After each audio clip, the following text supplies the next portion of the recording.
कश्मीर की राजनीति में इतना बड़ा परिवर्तन हो सकता है जिसकी हम कल्पना भी नहीं कर रहे। और वही मेरा आज का मुख्य एक विषय भी है कि क्या जम्मू कश्मीर को पहला हिंदू या पहला डोगरा मुख्यमंत्री मिल सकता है। ये एक बड़ा खेल है। अब देखिए ये खेल कैसे, ये जो चीज़ें हो रही हैं वो कैसे है, इसको मैं विस्तार से समझाने की कोशिश करता हूँ।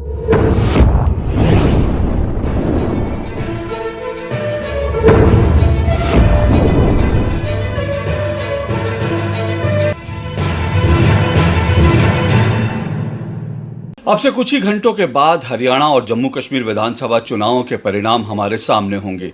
मैं आमतौर पर जो चुनाव होते हैं उसको लेकर कोई राजनीतिक भविष्यवाणी नहीं करता, चुनाव का नतीजों को लेकर कोई भविष्यवाणी नहीं करता, क्योंकि ये बड़ा खतरे का खेल है। मोटे तौर पर मेरा मानना है कि भारत में जो आम जनता है, जो वोटर है, उसके मन की थाह ले पाना बड़ा ही मुश्किल काम है। और विधानसभा चुनाव में तो ये काम और भी मुश्किल हो जाता है, क्योंकि यहाँ पर 500 से लेकर 5000 जो वोट होते हैं उनके अंतर से कितनी सीट जो है वो आगे पीछे हो जाती है, तो इसलिए उसको प्रिडिक्ट कर पाना बड़ा मुश्किल होता है। एग्जिट पोल भी हमारे सामने आ चुके हैं। इन दोनों राज्यों के जो एग्जिट पोल के परिणाम है वो भी हमारे सामने हो गए। लेकिन एग्जिट पोल भी अक्सर जो है हमने देखा है, कई बार एग्जिट पोल भी गलत साबित होते हैं। 2024 के लोकसभा चुनाव में भी हम ये देख चुके हैं, एग्जिट पोल जो है वो गलत साबित हुए थे। लेकिन इस बार जो एग्जिट पोल है, मोटे तौर पर मेरा मानना है कि जो एग्जिट पोल है ये जो परिणाम है, जो चुनाव नतीजे होंगे उसके आसपास ही हैं। क्योंकि जो हरियाणा की जो चुनावी हवा है ना, वो ये साफ दिखा रही है कि वहाँ कांग्रेस की वापसी हो रही है। 10 साल का बीजेपी का एंटी इनकम्बेंसी फैक्टर है, और जिस तरह से बीजेपी के लिए वहाँ पे मुश्किलें आई, जिस तरह से बीजेपी ने लास्ट मोमेंट पर अपना कैंडिडेट बदला, मुख्यमंत्री पद को लेकर जिस तरह से उन्होंने बदलाव किया, उसको लेकर मुझे लगता है कि ये थोड़ा सा बीजेपी के लिए जो है ये चुनाव उसके हाथ से चला गया।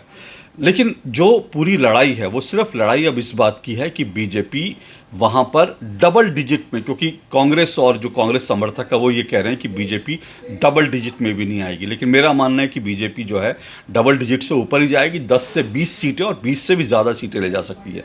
तो मुझे लगता है कि सारा जो कुल मिलाकर देखें हरियाणा की जो चुनावी लड़ाई है वो इस बात पर सिमटी है कि कुल मिलाकर बीजेपी कितने सीटों में सिमटती है और कांग्रेस की जीत कितनी बड़ी जीत होती है। 90 विधानसभा की सीटें हैं, उसमें 45 सीटें लेने के बाद कांग्रेस कितना आगे जाती है, ये सारा का सारा खेल इस पर निर्भर करता है। और ये भी तय है कि हरियाणा में जो है भूपेंद्र हुड्डा हरियाणा के मुख्यमंत्री बनेंगे, इसमें भी कोई दो राय नहीं है। और हुड्डा की एक बार फिर से वापसी होगी। और ये जो हुड्डा की जो वापसी हुई है, इसको लेकर बीजेपी को एक सबक लेना चाहिए।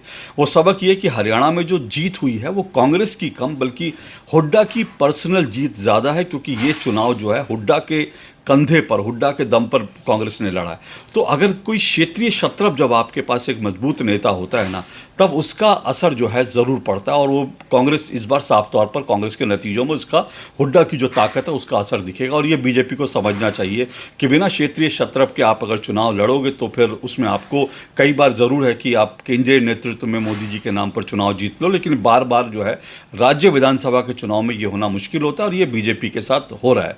और अगर इस बार आप जानते हैं कि जो है बीजेपी के पास कोई बड़ा चेहरा हरियाणा में नहीं था। नायब सिंह सैनी एक नए मुख्यमंत्री थे, और उसके पहले जो मुख्यमंत्री थे उनको लेकर के एंटी इनकम्बेंसी फैक्टर था, इसीलिए बीजेपी को उनको हटाना भी पड़ा। ये आप अच्छी तरह से जानते हैं। तो ये तो हरियाणा की बात हुई, लेकिन हरियाणा की तस्वीर लगभग साफ है।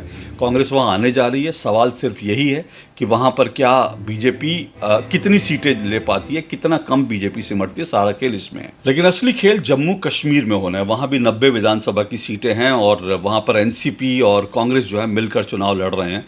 लेकिन वहाँ पर जो है मामला फंसा हुआ है, क्योंकि अगर आप वहाँ पे देखेंगे तो जो एग्जिट पोल के नतीजे हैं, उन एग्जिट पोल के नतीजों के अनुसार जो एनसीपी और कांग्रेस का जो गठबंधन है उसको 42 से 48 सीटें जो है, मतलब मिनिमम अगर देखें तो 42, और वैसे अगर आप देखेंगे ज़्यादा से ज़्यादा 48 सीटें जो हैं वो सब लोग दे रहे हैं, इस रेंज में हैं। और वहाँ पर बीजेपी 26 से 32 सीटों पर जो है जीतती हुई दिख रही है। अब ये जो चुनाव है जम्मू कश्मीर का, वहाँ पर अगर एनसीपी और कांग्रेस 48 या इससे ज़्यादा सीटें लेती है तो ठीक है, फिर तो ये है कि वहाँ पे सरकार इनकी बन जाएगी, एनसीपी और कांग्रेस की। लेकिन अगर जो मिनिमम दे रहे हैं 42 सीटें, अगर 42 सीटें मिलती हैं तो फिर वहाँ पर खेल फंस जाएगा।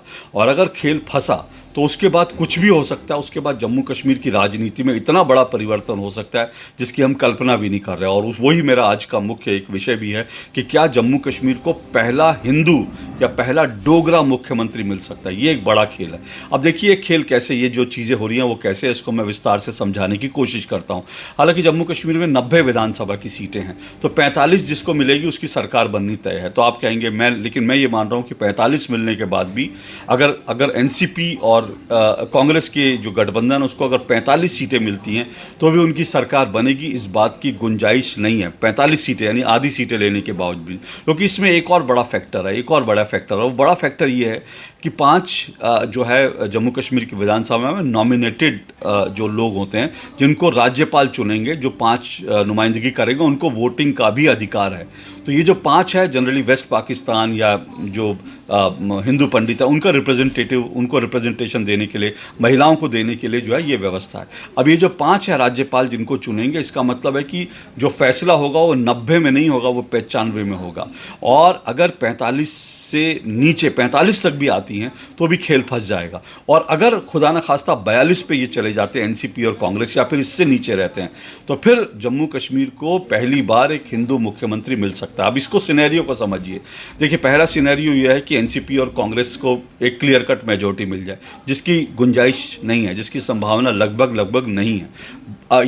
ये संभावना सिर्फ एक ही कारण से हो सकती है, वो ये कि एनसीपी जो है उमर अब्दुल्ला फारूक अब्दुल्ला की पार्टी, वो जम्मू कश्मीर को वो कश्मीर वैली को स्वीप करे और जम्मू वैली को कांग्रेस स्वीप करे, तब जाकर ये सिचुएशन हो सकती है। शुरू में लग रहा था कि ऐसा होगा, लेकिन बाद में बीजेपी ने जिस तरह से वहाँ चुनाव लड़ा और जिस तरह से वहाँ पर वोट शिफ्ट हो रहा है बीजेपी की तरफ, जम्मू में, खास करके जम्मू इलाकों में, हिंदू बहुल इलाकों में, उसको लेकर के ये संभावना कम लगती है। तो इसलिए जो है, अगर मान लीजिए एनसीपी और कांग्रेस जो हैं वो अगर कश्मीर वैली में स्वीप करते हैं और जम्मू में बीजेपी स्वीप करती है, तो फिर खेल फंस जाएगा। ये भी आप समझ लीजिए कि जम्मू कश्मीर की जो 90 विधानसभा सीटें हैं उसमें 47 जो सीटें हैं वो कश्मीर रीजन की है, 43 सीटें वहाँ पर जम्मू रीजन की आती है। अब इस 43 में से बीजेपी कितनी मैक्सिमम सीट ले पाती है, सारा खेल इसी पर आकर टिकेगा। तो नतीजों के बाद जो सिनेरियो बनेगा, पहला सिनेरियो यह है कि एनसीपी और कांग्रेस जो है वो क्लियर कट मेजोरिटी के साथ आ जाएं, तो फिर कुछ नहीं, फिर तो सरकार उनकी बननी तय है। लेकिन अगर ये मेजोरिटी से कम रहते हैं तो असली खेल, जैसा मैंने कहा, शुरू होगा। और उसके बाद देखना ये होगा कि क्या जो निर्दलीय जो जीते होंगे, बहुत सारे निर्दलीय जो जीते होंगे, वो या पीडीपी, अगर पीडीपी 7, 8, 9, 10 सीटें ले सकती है तो वो किंग मेकर की भूमिका में आ जाएगी। तो क्या पीडीपी एनसीपी और कांग्रेस को सहयोग दे सकती है? इसमें कोई गुंजाइश नहीं, इसमें कोई दो राय नहीं, कि मोटे तौर पर लगता है कि इसमें कोई शिकायत नहीं होनी चाहिए, इसमें कोई शक नहीं होना चाहिए, क्योंकि पीडीपी भी ये जो गुपकार गठबंधन बना था जिसमें 370 की वापसी के लिए, उसमें कांग्रेस, एनसीपी, उसमें पीडीपी, सभी पार्टियां शामिल थी। लेकिन इस गठबंधन के बनने की गुंजाइश मुझे इसलिए कम लगती है क्योंकि अगर ये गठबंधन बना, अगर पीडीपी एनसीपी के साथ सरकार में गई, तो पीडीपी और महबूबा मुफ्ती की राजनीति पूरी तरह से खत्म हो जाएगी। तो इसके लिए इसकी गुंजाइश मुझे कम लगती है कि पीडीपी बिना किसी शर्त के, बिना किसी बड़े जो शर्त जो कि माननी एनसीपी के लिए मुश्किल होगी, उस बिना किसी शर्त के जो है सपोर्ट करेगी, इसकी गुंजाइश मुझे कम लगती है। तो लेकिन हाँ, निर्दलीय कुछ जीते होंगे, निर्दलीय अगर उनको समर्थन कर दे तो एक ज़रूर चीज़ हो सकती है। लेकिन दूसरा सिनेरियो ये है कि अगर कांग्रेस जो है वो बड़ी तादाद में जम्मू में स्वीप करती है, तब भी देखिए एक खेल हो सकता है। अगर जो है जम्मू में कांग्रेस जीतती है और इनको मेजोरिटी मिल जाती है, तब भी मुझे लगता है कि कांग्रेस जो है वो जम्मू कश्मीर से बीजेपी को पूरी तरह से साफ करने के लिए एक हिंदू को उप मुख्यमंत्री बना सकती है, ताकि जम्मू रीजन में बीजेपी को फिर से खड़े होने का मौका ना मिले। अगर कांग्रेस यहाँ स्वीप कर जाती है तो उप मुख्यमंत्री जरूर मिल सकता है एक हिंदू, लेकिन तब मुख्यमंत्री नहीं मिलेगा। लेकिन अगर बीजेपी यहाँ पर ज़्यादा सीटें जीत लेती है, जम्मू रीजन में 30-32 के आसपास जीत लेती है, 5 नॉमिनेटेड उसके साथ आ जाते हैं, और अगर ये 35 के ऊपर, ये 35 से 40 के बीच में कहीं संख्या बनती है, तो फिर इस बात की गुंजाइश है कि जम्मू कश्मीर को एक पहला डोगरा हिंदू मुख्यमंत्री मिल सकता है। क्योंकि देखिए, फिर मैंने कहा ना, अगर ये संख्या बढ़ती है तो फिर उसके बाद बड़े सारे निर्दलीय जो हैं वो उनके ऊपर पूरा खेल आ जाएगा और बीजेपी निर्दलियों को मैनेज कर सकती है।